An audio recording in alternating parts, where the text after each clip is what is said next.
Hey everybody, Pete Gluzak here for Bass University Basics. And I'm here today in this episode, we're gonna be talking about how to find a place to fish where you live. And this may seem like an odd place to get started to find a place to fish, but this is where it happens. This is where I do it. And I'm gonna show you how I do it. And hopefully it's gonna help you very easily find some great bodies of water to fish where you live. And one of the problems that you find when you're starting out in fishing is the big bodies of water are what everybody talks about. And that's where probably a lot of people are going to send you to fish. When you Google places to fish near where you live, they're going to send you to the most popular, largest bodies of water. When you go to the tackle shops, they're going to probably do the same thing. And there's some inherent problems for a bank angler, a new angler, when you're being directed to a giant body of water. This one, for example, I have up here on Google Earth is Lake Okeechobee. By the way, Google Earth is how I do it. I love working in Google Earth. Whether I'm fishing a giant body of water like Okeechobee here, or I'm looking for a tiny body of water like I'm going to show you how to do, it's so helpful in being able to break down that water, what seasonal patterns. What we're going to talk about today is what kind of bank habitat is available or shoreline access. Google Earth is a great program, highly recommend it. And here we are at Lake Okeechobee, and Lake Okeechobee is giant. It's 20 miles across. Bank access is somewhat limited, and what you have when you're trying to find a place to fish, and you're going to a place like this, you find bank access. Well, the problem becomes: does the points or the areas where you're able to access the water, are they in line with the seasonal patterns that the fish are using? In other words, in the summertime, there may not be any fish anywhere near the banks on certain bodies of water. So, gaining bank access to these large bodies of water is a very challenging way to right away get started catching bass. And that's what I want for you guys. I want you to be able to get to a body of water where you can right away start catching bass. So, places like this, giant bodies of water, Lake Okeechobee, Lake Champlain up in New York, Kentucky Lake, all the big reservoirs in Texas and Alabama and Arkansas. I recommend that we get into those later. Let's get started. Let's fish small. And here's how I do it. We'll go and look. I guess first I'm going to show you the area where I live and how I find the lakes and ponds right around my house here. And simply on Google Earth, it's great. You just type in whatever area you live in, and you just type it up here in the search bar, and look at that. It pops right up, and we can zoom in. And as I'm zooming in, I want you to look at this. Now, I live in a relatively populated area.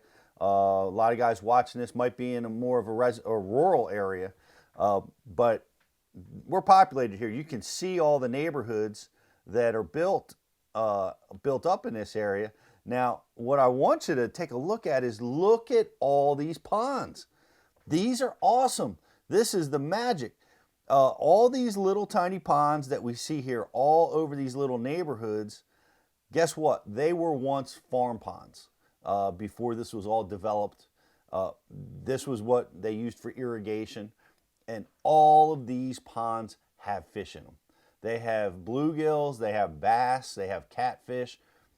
They're everywhere. Everywhere around the country has these little ponds like this.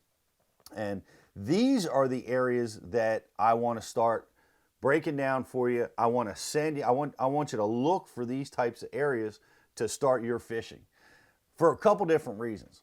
Number one, when you first start fishing, I want you to be able to generate strikes. I want you to be able to have success right away. By picking a small pond, you're going to be able to fish the entire body of water in a short period of time. sometimes an hour, sometimes just a couple hours. You can effectively get your lures throughout all the good habitat that's available on that pond in 1/2 a day or less. And what that's going to do is no matter what the seasonal pattern that's taking place at that particular pond is, you're going to be able to find something on the bank that relates to that seasonal pattern and get yourself around the fish. So that's where I want you to start. Now, what's going on with these little ponds? What are some of the problems that you could run into in finding these little ponds? Well, for instance, this area right here, let's zoom in on these set of ponds, which is not far from my house. These ponds are excellent fishing. I happen to know that because a couple of my buddies live in this area and fish these ponds often. Problem is, these are private, right? These are completely surrounded by houses, and they're private ponds. So that happens a lot. When you're dealing with a farm pond, a lot of times, boy, you've got to get permission to get in and fish that pond. So an area like this is an area that you have to investigate. You have to go there. You have to see whether or not you can gain access as a public citizen. If it's private, you're not allowed to go there.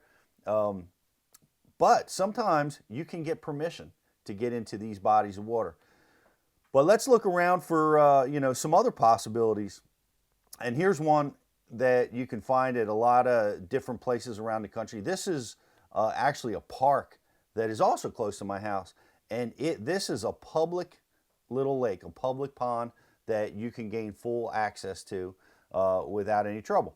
Now, this is a cool place to get started. One of the problems that you'll run into when you're fishing a park like this is it does have easy access, and it has easy access for everybody. So there's often a lot of fishing pressure on the shorelines on a place like this, but it is a great place to get started. And when I look at a place like this, I can zoom in and I can see all the bank access that's available throughout this body of water. There's no heavy wooded areas that are going to block me from accessing the shoreline. There doesn't seem to be any habitat at all that's going to prevent me from being able to fish the entire circumference of this little pond. Very, very cool. That's a great place to start.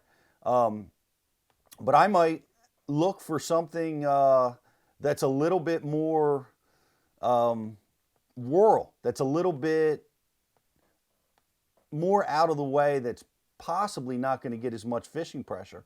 And I'm going to take you to a couple ponds that we actually filmed some pieces for Bass University Basics on how to find bass habitat, how to target, what type of targets are we looking for when we first start going fishing. And I selected these ponds for that instruction. And these are associated with a condo complex. And they're public, but they're not as, they don't get as much traffic, they don't get as much fishing pressure as would a public park. So places like that I like a lot. And another place that I kind of mentioned before, which is a farm pond, is something that I really like, because the little private farm ponds that are still everywhere around the country are terrific because they're privately owned and they receive very little fishing pressure, and they're great places for a person to go and start bass fishing, because the bass there have not seen very much lures at all. They've received very little fishing pressure. And here's a little farm pond, and this is easy access from the road. It looks like it has some good shoreline access. But here's what I want to recommend to you. Whenever you're dealing with a private pond like this, before you ever make a cast, you need to go over to the farmhouse and you knock on the door and you need to ask permission. Most of the time, they're going to let you go bass fish there without any trouble at all. I always recommend that when you're fishing a private body of water, remember the Pitch It campaign by Keep America Fishing, which means every piece of trash that every lure part, every piece of line, make sure that comes out with you. Matter of fact, if you see trash on the shore on these private ponds, I want you to go and pick it up, and I want you to leave it cleaner than when you found it. And that way you can be sure that the owner of the property is always going to let you come back, and it's going to keep these bodies of water pristine and for years to come, for our kids and their kids to go fishing.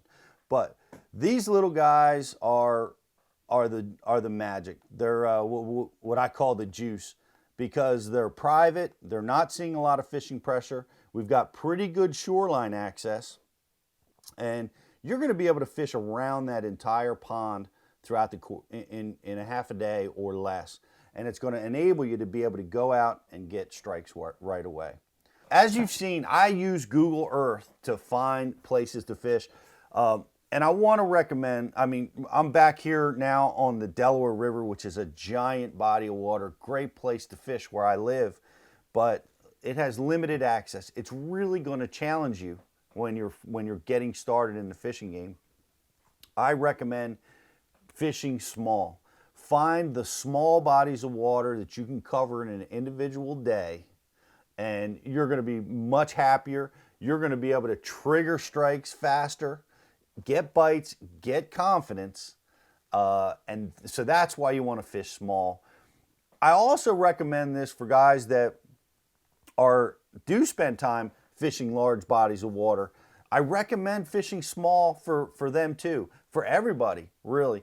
The small ponds, for me, in my fishing, I use them as practice.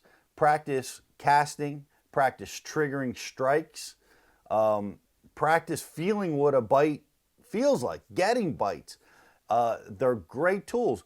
Most often, a lot of us that are really, knee deep in bass fishing, the only time we ever go, we load up our boat and we go out to the big body of water and we make a whole day of it. A lot of us don't get to fish all the time. So what I recommend is taking an hour before work, taking an hour after work, whenever you can find it, find some small bodies of water near you to practice these techniques, to practice a new technique that you haven't been exposed to.